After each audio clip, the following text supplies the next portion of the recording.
Fateful winter.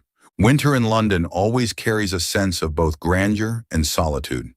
The Christmas lights still twinkle along the old streets, reflecting on the pavement drenched by the persistent drizzle.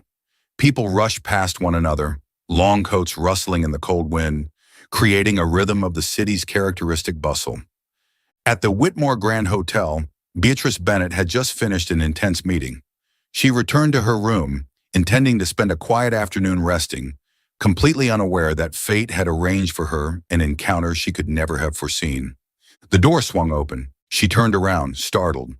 A tall man stepped in, absent-mindedly pulling his phone from his coat pocket, oblivious to the fact that this was not his room. "Excuse me, you've entered the wrong room."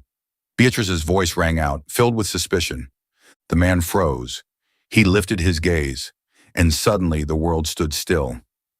Beatrice, standing before Henry Whitmore, was not just a stranger, it was her, the one he had searched for over the past 10 years, the one he had lost.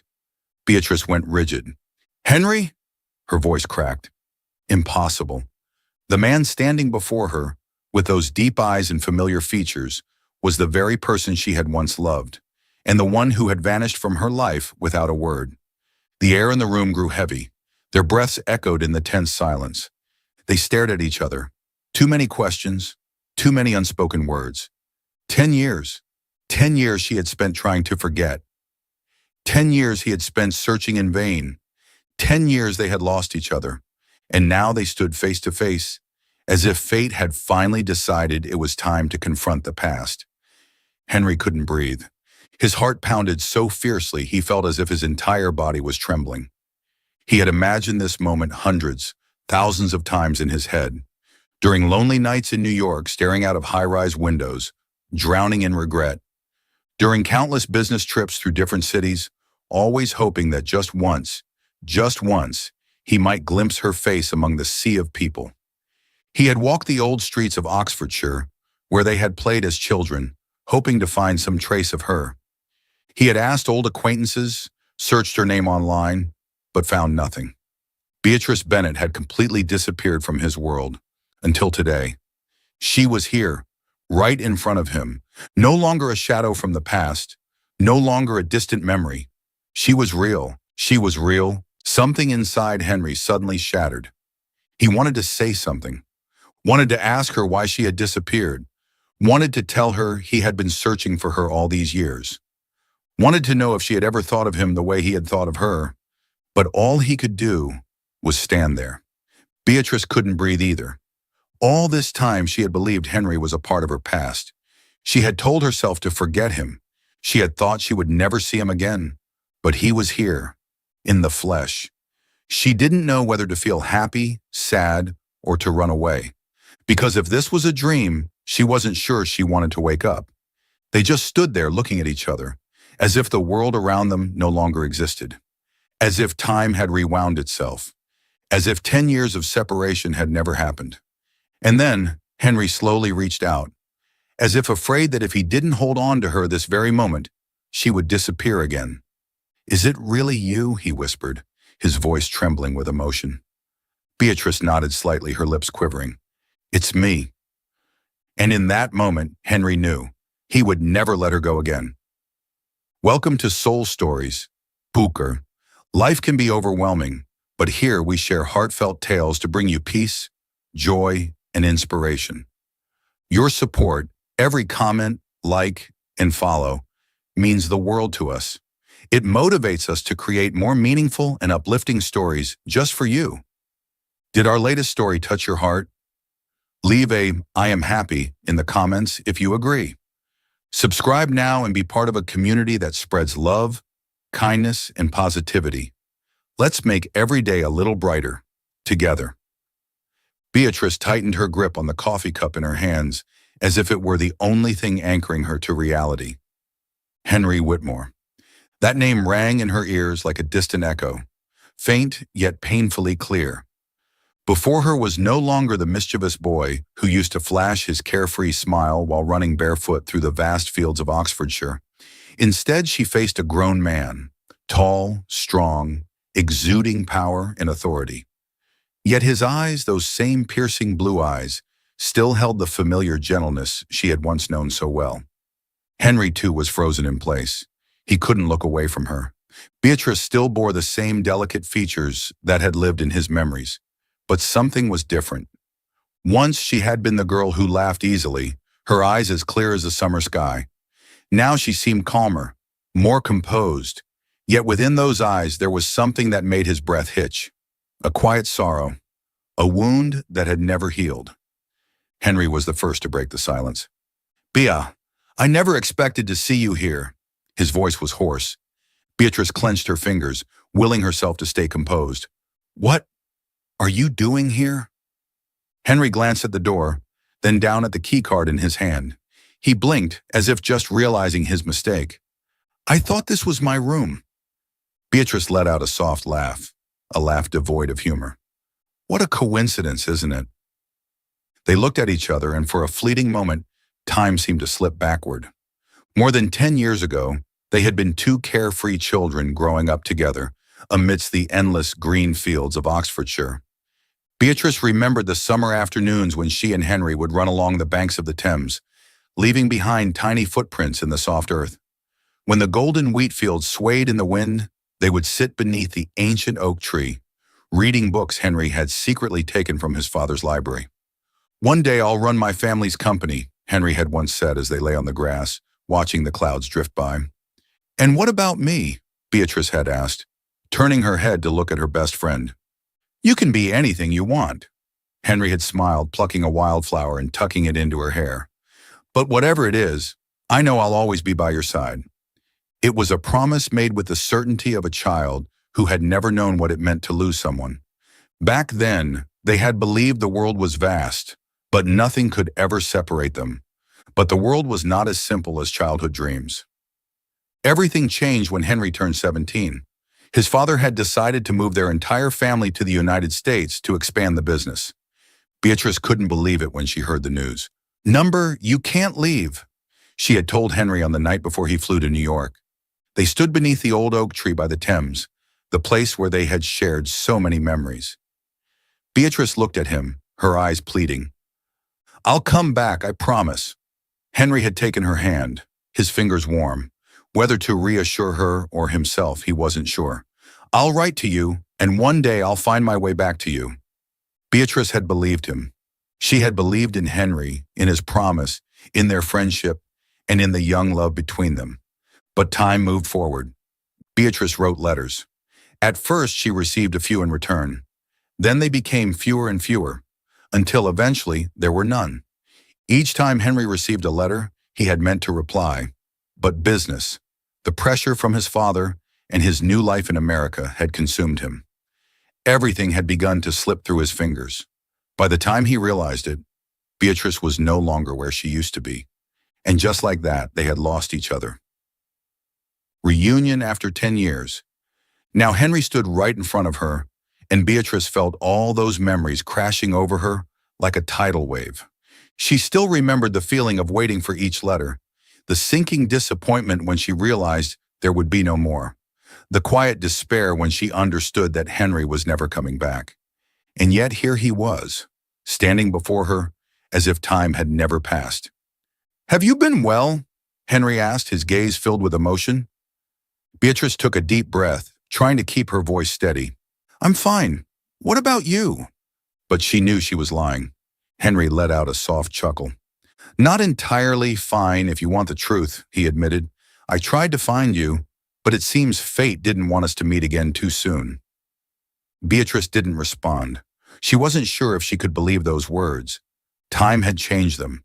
It had pulled them into two different worlds. But as she looked into Henry's eyes, she couldn't deny that a part of her heart had never truly let him go. They sat down at a small table in the corner of the cafe. Beatrice's coffee had grown cold in her hands, but she no longer had the mind to drink it. The unexpected reunion with Henry had brought back a flood of memories she thought had been buried, yet at the same time, it made her realize an undeniable truth. They were no longer the naive children from Oxfordshire. 10 years was a long time. She had grown up. She had changed. And so had Henry. Once upon a time, Beatrice had dreamed of adventures, of becoming a writer or an artist. But life didn't always follow the plans we made. When Henry left and never returned, she had endured years of loneliness and uncertainty. Without him by her side, she had to learn to be strong. After graduating from university, Beatrice chose a different path from many of her peers. She didn't chase fame or wealth. Instead, she devoted her heart to those society had forgotten. Now she was the director of Horizon, a small, nonprofit center in London dedicated to helping underprivileged children, the abandoned, the orphaned, the ones with no one to protect them. Every day she worked to raise funds, organize classes, find sponsors, and ensure the children had a place to call home. Her work wasn't easy. She faced financial struggles, bureaucratic red tape, and exhaustion that sometimes made her want to give up. But every time she saw the children smile, she knew it was all worth it. Beatrice had no regrets. But she also knew that the world she lived in, a world full of hardship and scarcity, was far removed from Henry's. Henry Whitmore, the boy who once lay in the grass reading books with her, was now a successful man, a formidable businessman. After leaving England, he had been swept into the cold, calculated world of his family's financial empire. Henry had no choice. He had been raised to inherit Whitmore and Sons, one of the most powerful financial firms in the country. He had once hated it, but when his father fell ill, duty forced him to take over the company, and as the days passed, he realized he was sinking deeper and deeper into that world. His life revolved around numbers, billion-dollar deals, and extravagant parties with the elite.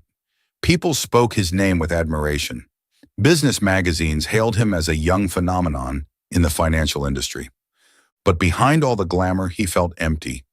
Everything he had achieved was impressive, yet he had never felt like any of it truly belonged to him. And now, standing before Beatrice, Henry realized the distance between them was far greater than he had ever imagined. Two opposite worlds. Beatrice looked at Henry. He was impeccable in his tailored suit, exuding the calm confidence of a businessman. Everything about him radiated wealth, success, and power. And her?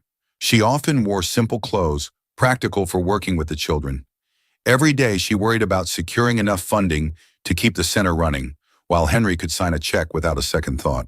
She remembered the nights she had spent struggling to keep Horizon from shutting down, the countless hours she stayed up writing grant applications, hoping for support. And Henry? He lived in a world of enormous numbers, where a single dinner could cost as much as her center's entire yearly budget. She swallowed hard, feeling a sudden wave of self-consciousness. "I suppose we've changed a lot," Beatrice murmured, her eyes fixed on the coffee cup in front of her. Henry was silent for a long moment before he finally spoke. "But some things never change." Beatrice looked up and met his gaze.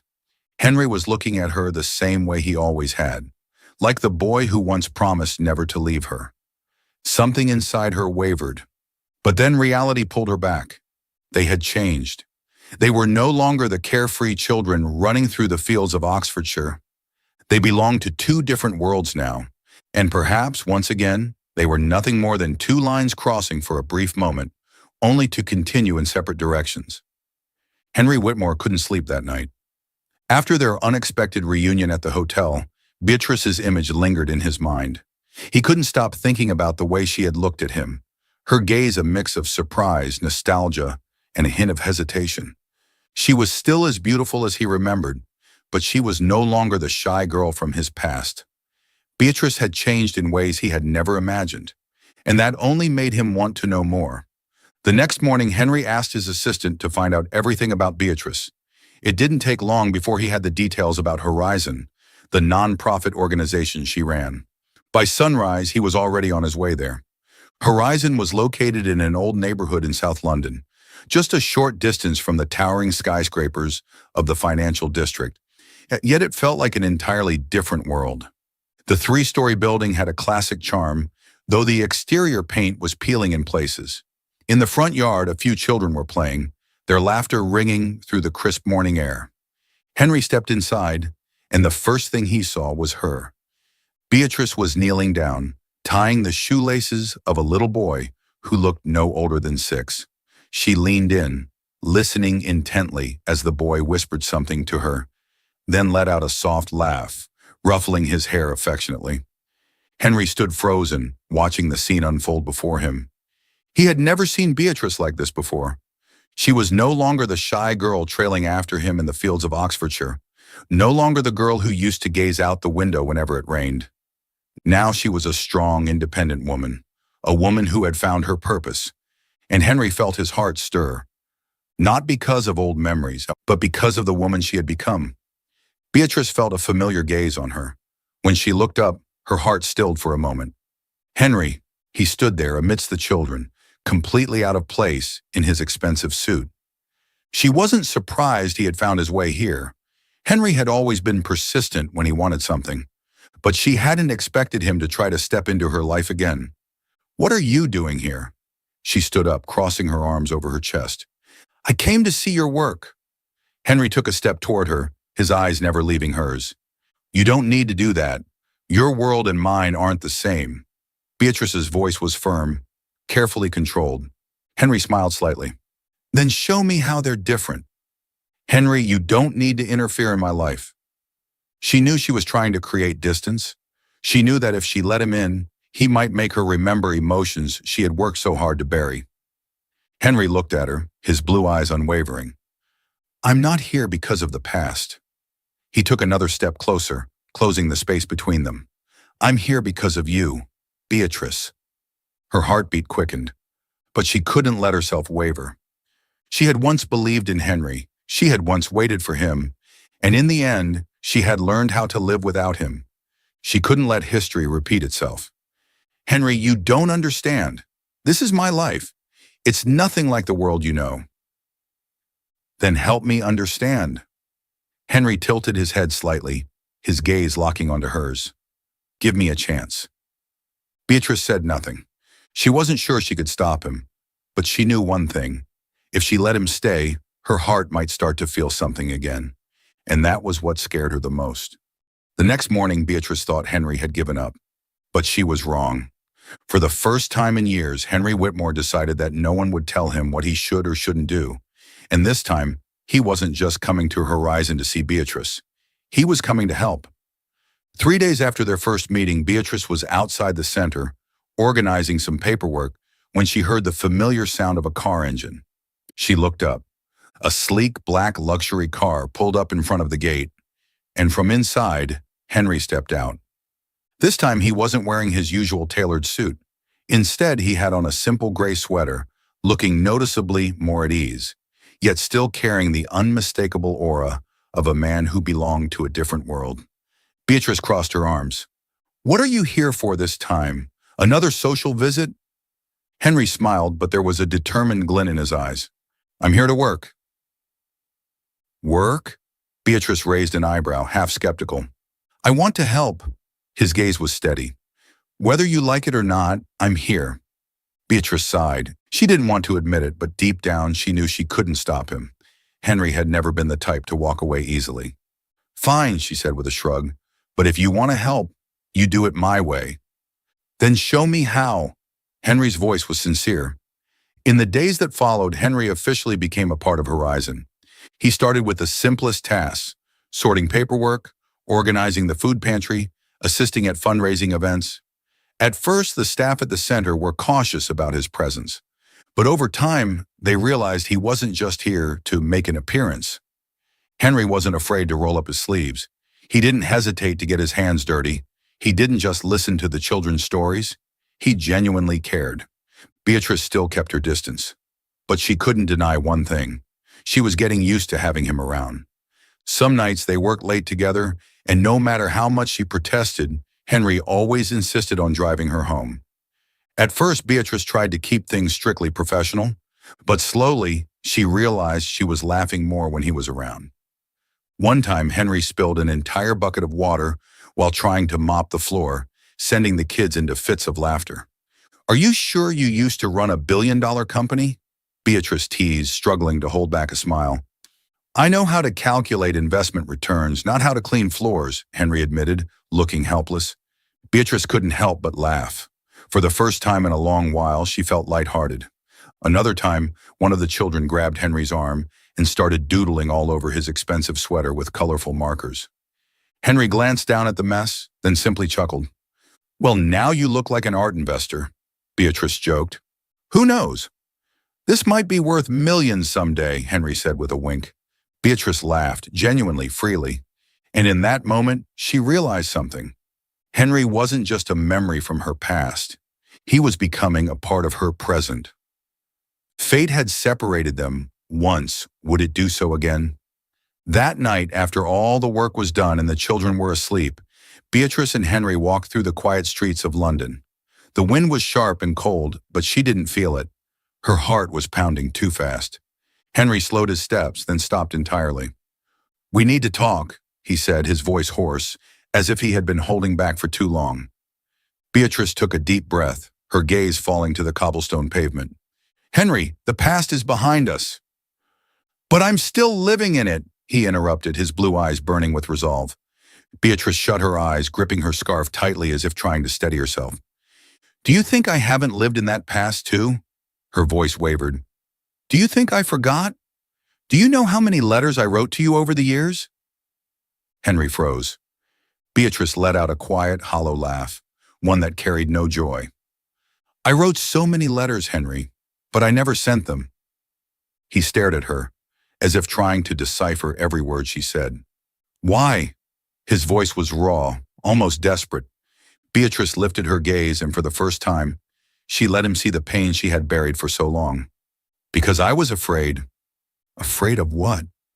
"Afraid of being disappointed again," she whispered. "Do you remember when I wrote to you and you never wrote back? I was scared that if I sent another letter, I would finally have to face the truth, that you had forgotten me, that you had moved on, that you had built a life where there was no place for me." Henry's lips pressed into a thin line. She didn't know. She had no idea that he had spent years searching for her. "Beatrice?" He exhaled, his hands clenching unconsciously. "I never forgot you, not for a single day." Beatrice let out a quiet scoff, but her eyes held uncertainty. "How can I believe that when you never came back?" Henry met her gaze head on, his emotions no longer concealed. "Because I did come back." Beatrice's breath caught. "What?" "I came back, Beatrice." Henry's voice was slow, deliberate, each word cutting through him like a blade. "Just a few months after moving to the U.S., I realized I couldn't bear being without you, so I flew back." Beatrice felt the world tilt beneath her feet. But I wasn't there." Henry nodded, his expression shadowed with old pain. "No, you weren't. When I returned to Oxfordshire, you were gone." "That's not possible," she murmured, her hands trembling. She had waited. She had hoped. But the moment he came back, she was no longer there. "I looked for you," Henry continued, his voice lowering. "I asked the neighbors, our teachers, everyone I could think of. But no one knew where you had gone." Beatrice felt a lump rise in her throat. I moved to London to live with my aunt after my mother passed away," she whispered. "I didn't leave any trace because I thought there was nothing left to wait for." Henry inhaled sharply. "I was desperate to find you," he admitted. "I went to all the places we used to go, hoping you would return. But you never did. I even wrote letters to your old address, but none of them were ever answered." Beatrice stood motionless. For years she had believed that Henry had never come back. But the truth was, he had come back. Fate had simply torn them apart once more. Henry took a step closer, his hand instinctively reaching for her, but hesitating in midair, as if afraid she would vanish again. "I never stopped looking for you," he said, his voice rough with emotion. "Every time I traveled to a new city, I hoped I would see you in a crowd. Every time I caught a glimpse of a girl with long brown hair, my heart would race, only for me to be disappointed again." "Henry," Beatrice whispered, tears slipping down her cheeks. He let out a soft, bitter laugh. "And then, on an ordinary day in the middle of London, I walked into a cafe, and you were there." He took a deep breath, his eyes locking onto hers. "Do you know what that moment felt like?" Beatrice shook her head, her silent tears falling freely now. Henry stepped even closer, his voice soft yet powerful. "It felt like I could finally breathe again." They stood there, in the middle of a bustling London street, yet it felt like they were the only two people in the world. 10 years. 10 years apart, 10 years searching, and finally they had found each other. Not in a dream, not in faded memories, but here, in this moment. Henry's voice was steady, resolute. "I won't lose you again." Beatrice looked into his eyes, and for the first time in years, she felt something stir inside her. A flicker of belief, fragile yet undeniable. But beneath it all, fear still gnawed at her. Henry could be here now, but what about the future? He belonged to a world of billion-dollar deals, extravagant galas, and numbers she could never comprehend. No matter how much she wanted to believe in this moment, she knew, sooner or later, he would leave again. Could she ever step into his world? Or would she just be another fleeting presence in his life? Beatrice wasn't sure if her heart could survive losing him a second time. The time Henry spent at Horizon did not pass peacefully. As soon as news of his presence at the charity center reached the Whitmore family, everything changed. That morning, Henry was helping Beatrice organize the financial records in the center's office when his phone rang. He glanced at the screen. A familiar number. His mother. "What is it, Mother?" Henry answered, his voice calm. "Henry, what on earth are you doing?" Lady Whitmore's sharp voice cut through the line, skipping any formalities. "All of London is talking about how you've been spending time at some rundown charity instead of focusing on the company. Do you have any idea what this is doing to the family's reputation?" Henry tightened his grip on the phone. He had expected this reaction. "I don't care about reputation. I'm just helping a friend." "A friend?" his mother scoffed. "Beatrice Bennett? An insignificant girl running an unheard-of charity? Are you joking, Henry? Where do you think this is going?" Henry sighed, trying to keep his irritation in check. "Mother, I'm an adult. I can make my own decisions." "No, you cannot. This family has responsibilities, traditions, and I will not let a girl like Beatrice ruin your future." "You don't get to decide who I have in my life." Henry's voice was firm. "Then perhaps you've forgotten that I've already found the perfect match for you." Henry frowned. "What are you talking about?" "Charlotte Kensington has just returned from Paris, and you know very well, she is the ideal choice." Henry went rigid. Charlotte Kensington returns. Charlotte Kensington was the daughter of an old aristocratic family. Beautiful, intelligent, and perfect by high society standards. She had long been the woman Henry's family wanted him to marry, but Henry had never truly paid her any attention. And now Charlotte was back in London. Not long after his mother's call, Henry received a message from Charlotte, inviting him to dinner for a catch-up. He knew all too well that this was a carefully arranged meeting, but Henry didn't expect Charlotte to take things even further. On a cold afternoon, Beatrice was tidying up the children's toys in the yard when a luxurious Bentley pulled up in front of Horizon. A woman stepped out, Charlotte Kensington. She was stunning, poised, her golden hair cascading in perfect waves, wrapped in an expensive Burberry coat. As she approached, the sharp clicks of her high heels echoed against the pavement. Her gaze, cold and assessing, locked onto Beatrice. Beatrice immediately sensed the confrontation in those eyes. "Are you Beatrice Bennett?" Charlotte's voice was crisp, authoritative. "Yes, I am." Beatrice remained calm. Charlotte gave a thin smile. "I'm Charlotte Kensington. I assume you've heard of me." Beatrice didn't respond, but she knew she didn't need to. She already understood exactly who Charlotte was and why she was here. Charlotte stepped closer, crossing her arms. "I'll get straight to the point," she said coolly. "You don't belong in Henry's world." Beatrice froze for a second but kept her composure. "I'm not sure what you mean." Charlotte let out a quiet chuckle, though there was no warmth in it. "Oh, you know exactly what I mean, Beatrice. Henry is the heir to one of the largest financial empires in England. And you." She glanced around the modest charity center, her expression unreadable. "You run a tiny nonprofit with no real future. Do you honestly think you can hold on to him?" Beatrice clenched her fists. "If Henry is free to choose, I don't think this is any of your business." Charlotte narrowed her eyes. "Do you really think this will last?" She tilted her head slightly as if assessing a challenger.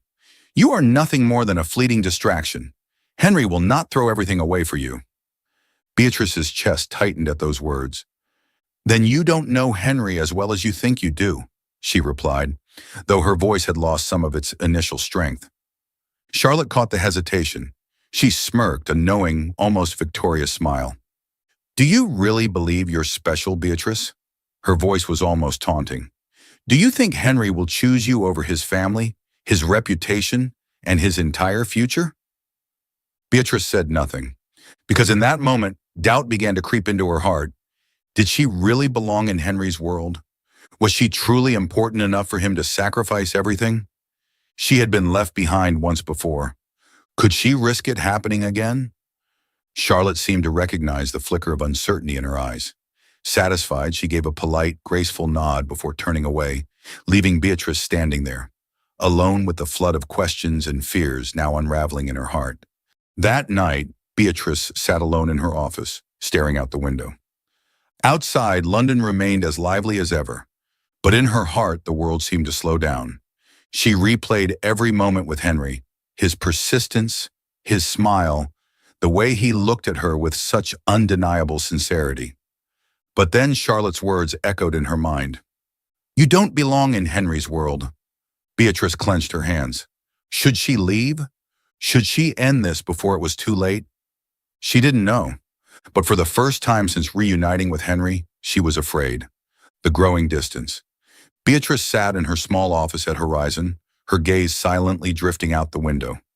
Outside, the children were playing in the yard, their laughter carrying through the crisp London air. But inside, she felt no peace.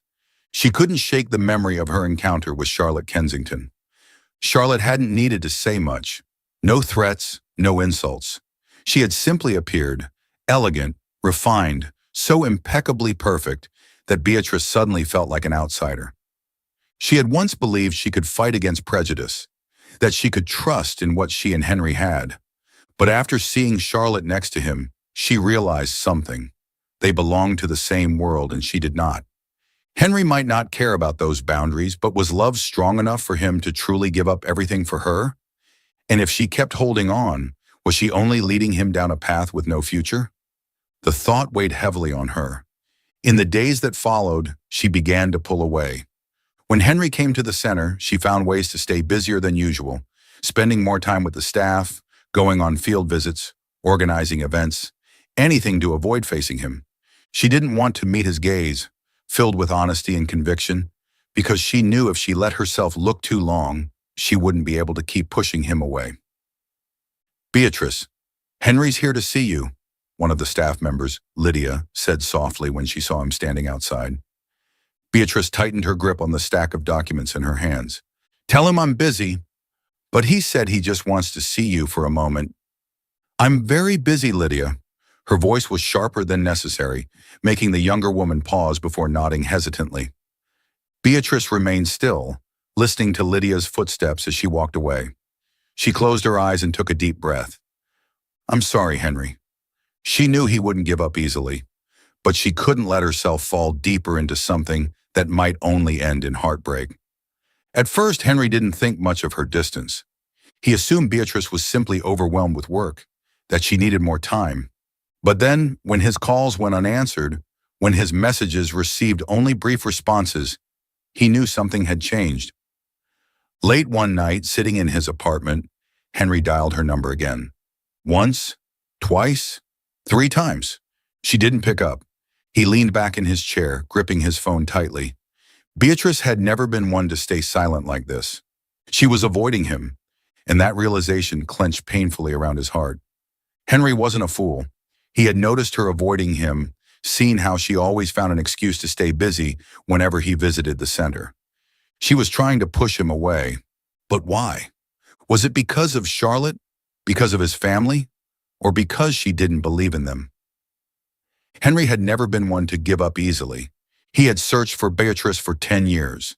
And now that he had found her, he wouldn't lose her again. Not without knowing the real reason. He stood up, grabbed his coat. If Beatrice didn't want to see him, then he would go to her, and this time he wouldn't let her run away. That night, a crisis struck. Beatrice felt an unbearable weight in her chest. She was still lost in her thoughts when her phone suddenly rang. It was a call from Horizon. She answered immediately and a panicked voice came through the line. "Beatrice, it's Tommy. He's had an accident." Beatrice froze. Without hesitation, she rushed to the hospital. Meanwhile, Henry arrived at Horizon looking for her. Lydia informed him about Tommy's accident and that Beatrice was at the hospital with him. In that same conversation, Lydia mentioned Charlotte's visit. It was all Henry needed to understand the situation. He had to prove to Beatrice that his love for her was real, that nothing, not his family, not society, not even fate, could stand in the way of what he felt for her. An unexpected tragedy. Tommy was one of the children Beatrice cared for most at Horizon. At just 8 years old, he was small and frail, but he had the brightest smile. He had been at the center since he was 5, abandoned on Horizon's doorstep on a freezing winter night. Beatrice sprinted out of her office, hailed a taxi, and rushed to the hospital. By the time she arrived, Tommy had already been taken into emergency care. The doctors informed her that he had been hit by a car while crossing the street to buy sweets with his friends. His injuries were severe, especially a head trauma. "We need to perform surgery immediately," the doctor said, "but the cost will be significant." Beatrice bit her lip hard. Horizon was always struggling financially. They scraped by month to month, barely managing to keep the center running. She knew the surgery would require an enormous sum of money, far more than Horizon could afford on such short notice. She grasped Tommy's tiny hand, tears falling onto his pale cheeks. "I'll find a way, Tommy, I promise." But how? She had already exhausted every potential source of funding, reached out to donors, and pleaded for help. But the amount needed was simply too large, and without immediate payment, the hospital wouldn't proceed with the surgery. For the first time in a long while, Beatrice felt utterly powerless, a shocking revelation. The next morning, she returned to the hospital, her mind in turmoil. She still hadn't found a way to save Tommy. But as she approached the reception desk, she was met with news that left her stunned. "The medical bills have been fully paid." "What?" Beatrice couldn't believe her ears. "A man came in early this morning and settled the entire cost. He didn't leave a name, just said that it was his responsibility." Beatrice's heart skipped a beat. She already knew who it was. She rushed straight to Horizon, and as she had expected, Henry was there, standing in her office, as if he had known she would come looking for him. "It was you, wasn't it?" Beatrice's voice trembled. Henry didn't deny it. Instead, he simply said, "A life is more important than anything else, isn't it?" Beatrice clenched her fists. "Henry, I can't let you do this. That was an enormous amount of money." "Beatrice," Henry cut her off, his voice steady. His eyes held nothing but certainty. "I don't need your gratitude. I don't need you to feel guilty. I just need to know that Tommy will be okay." A lump formed in Beatrice's throat. She knew that for Henry, money was never the issue. But what truly moved her was how he had done it, without seeking recognition, without expecting anything in return.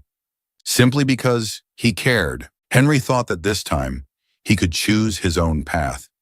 But he had underestimated his family. The moment he paid Tommy's medical bills, Lady Whitmore found out, and she was far from pleased. That evening, Henry received a call from his mother, demanding that he return to the Whitmore estate immediately. When he stepped into the grand living room, Lady Whitmore was already there, poised, elegant, but with eyes as cold as ice. She didn't waste time. "Henry, you've gone too far." Henry crossed his arms over his chest, his gaze unwavering. "What are you forbidding me from doing this time? You've become too entangled in this relationship, and I cannot allow it to continue. It's time for you to make a choice." Her voice was sharp, unyielding. "What do you mean?" Henry asked. Lady Whitmore rose from her seat and stepped closer to him. "You have 2 choices, Henry." She spoke each word with careful precision. "You marry Charlotte and keep everything that belongs to you. The company, the family name, the wealth." She paused, her piercing gaze locking onto his. "Or you continue to chase after Beatrice and lose it all." Silence filled the room. Henry stared at his mother, and in that moment he understood. This was no idle threat. If he chose Beatrice, he would lose his inheritance, his position, even his family. But he also realized something far more important. He couldn't trade love for the illusion of security. Henry took a deep breath, then replied, his voice calm and steady, "You can keep all of it." Lady Whitmore's expression faltered. She had not expected this. "Henry, what are you saying?" He met her gaze without hesitation. "I won't marry Charlotte. I don't need the family fortune. If I have to choose, I choose Beatrice." He chose her, and she chose him. Less than a week later, Henry officially resigned from his position at Whitmore and Sons. He knew his decision would send shockwaves through the financial world, but he didn't care. When Beatrice heard the news, she rushed to find him, panic evident on her face. "Henry, you can't do this." "I can." Henry smiled, his eyes unwavering. "I don't need $1 billion company if I can't have you in my life." Tears welled up in Beatrice's eyes, hot and uncontrollable. She had never imagined Henry would be willing to give up everything for her. "You're such an idiot," she whispered. Henry chuckled softly, brushing his fingers against her cheek. "If being an idiot means I get to be with you, then I gladly accept it." And for the first time, Beatrice didn't run away. She stepped forward and wrapped her arms around him. Because this time, Henry had chosen her, and she had chosen him. A love that withstood time. Winter slowly faded, leaving behind crisp air and warm golden light stretching along the Thames. Beatrice and Henry walked slowly along the old cobblestone path by the quiet river. The wind played with Beatrice's hair, and Henry instinctively tightened his grip on her hand, as if afraid that if he let go, she would disappear. They had come so far, from children running wild through the fields of Oxfordshire, to years of separation, to the trials that had led them here. Beatrice looked up at him, her blue eyes shining under the streetlights. "Are you okay?" she asked, her voice barely above a whisper. Henry smiled, soft, teasing, but also filled with a quiet relief. "I have nothing left." His deep voice held no regret. Beatrice paused for a moment, then she smiled, a smile full of warmth and certainty. "You have me." And in that instant, Henry dropped to one knee, right there on the cobbled path beside the river, where they had once played as children. Beatrice's breath hitched. From his pocket, Henry pulled out a small velvet box. Not a lavish diamond ring, but a simple silver band, engraved inside with 4 words, "My forever, my home." "I lost you once," Henry said gently, "but this time, I won't let it happen again. I don't have $1 billion empire anymore. I don't have a title, but I have one thing I am more certain of than anything else. I have you. Beatrice, will you stay with me?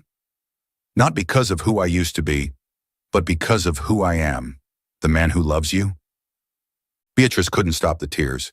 She didn't need wealth. She didn't need power. She just needed him. "Yes." Henry laughed, slipping the ring onto her slender finger.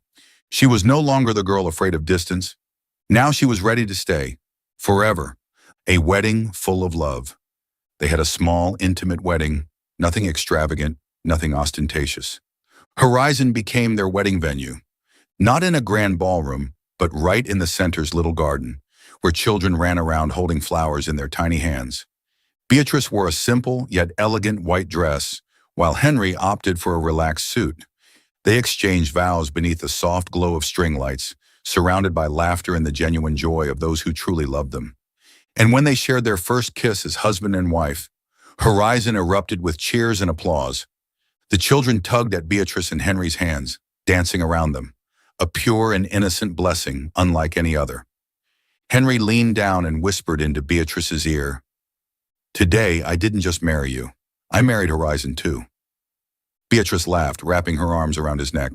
"So, do you regret it?" Henry shook his head, his smile radiant. "Not for a second." A new beginning. After the wedding, Henry and Beatrice poured their hearts into Horizon. Henry used his business expertise and connections to expand the center, securing more funding and launching new projects to support street children. Together, they worked side by side, creating change, replicating Horizon's model in other cities. Their life was no longer lavish. No elite parties, no extravagant dinners in Michelin-starred restaurants. But every morning they woke up beside each other. Every day they walked hand in hand on the path they had chosen was a life full and complete. And then one day, a tiny miracle entered their lives. When Beatrice gave birth to their first son, Henry couldn't hold back his tears of joy. Holding the tiny baby in his arms, feeling the small heartbeat pulsing in his hands, he realized, This was the greatest treasure he had ever had. They named him Theo Whitmore, a symbol of their love and hope. Beatrice looked at Henry, her eyes filled with love. "You once had everything," Henry murmured, his gaze never leaving their child. "But now, I finally have everything." Beatrice squeezed his hand gently and rested her head on his shoulder, feeling more complete than ever. A mother's acceptance. Henry had believed his mother would never forgive him. But on a winter day, as snow blanketed the road in front of Horizon, a black Rolls-Royce pulled up quietly at the entrance. Lady Whitmore stepped out, poised as ever, though there was no longer sharpness in her eyes. She saw Beatrice holding Theo, Henry standing beside them, his face filled with happiness. She remained silent for a long time before finally speaking, her voice lower, carrying an emotion Henry had never heard before. "Henry, I think it's time for me to accept things as they are." Henry gently squeezed Beatrice's hand. Lady Whitmore turned to Beatrice, her gaze firm but no longer distant. "Beatrice, perhaps I was wrong about you." Beatrice smiled softly, sensing an invisible wall finally breaking. Lady Whitmore then looked at the small child in Beatrice's arms and reached out a hesitant hand. Theo grasped her finger, tight as if he too was accepting her. And in that moment, everything changed, forever together. On the banks of the Thames, where it had all begun, Henry and Beatrice walked hand in hand, guiding little Theo along the cobbled path beneath the fading sunset. Henry leaned down, pressing a kiss to Beatrice's forehead, and whispered, "We once lost each other." Beatrice smiled, gripping his hand tighter. "But this time, we'll never let that happen again." And so they walked forward, no longer afraid of the past, no longer anxious about the future, because finally they had each other. Forever. True love is a choice. Love isn't just about shared history, it's about choosing each other in the present. Beatrice and Henry had spent 10 years apart, but what brought them back together wasn't nostalgia. It was the love that had never faded. The greatest barrier in love isn't wealth or status, it's doubt. Beatrice feared they came from different worlds, but Henry's unwavering determination proved that love knows no limits. Sometimes we have to fight for our happiness, face our past, and choose what truly matters. Happiness isn't perfection, it's walking together, overcoming trials, and building a future more meaningful than anything that was lost. Thank you for following this heartfelt story of Soul Stories channel. Share your thoughts about the story in the comments below. If you believe that true love can withstand all trials and sometimes begins in the simplest of ways, don't forget to hit the like button and share this story with your friends. To never miss out on touching and meaningful stories, subscribe to our channel and help us spread messages of love and warmth to everyone. Let's cherish the beautiful moments of life and love together.